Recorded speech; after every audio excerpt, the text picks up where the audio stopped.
The film you are about to see represents a significant breakthrough in the advancing science of the motion picture. The first truly all-purpose film. You are about to witness history in the making. From the dawn of history, a better way of life has been man's dream, man's goal. Through the ages, man clung to his dream and struggled toward his goal.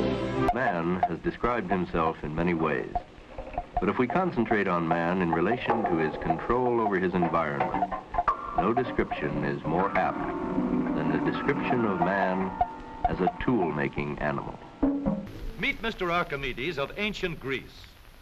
Long ago, Archie said, "Give me a lever long enough and I can move." Puberty. This name is used to describe the physical growth and change that bring sexual maturity. Let's see how puberty affects Johnny.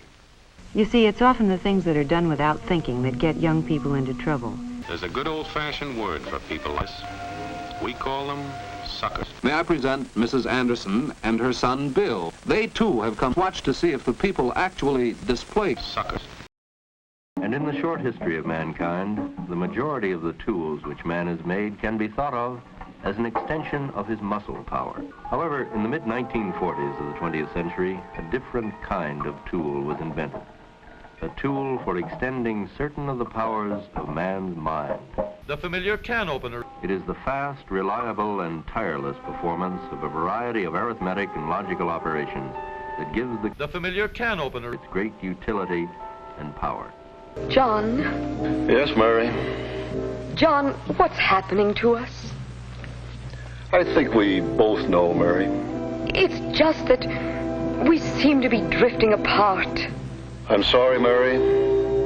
I've tried. Oh, I don't blame you, John. It's just that... It's not your fault either, of course. It's just that we don't have... Exactly. There's this awful gap in our lives just because we don't have... The familiar can opener. We hardly need to be reminded that we live in a world that is becoming more complicated and more crammed with information every day. One description for this vast quantity of data on everything from the lifetime earning records of an individual to the beeps and pulses relayed to Earth from a space satellite uses that overworked word, explosion. See, it's just practice. All this rushing around for nothing. Now, there's just where you're wrong. We need this practice. Suckers.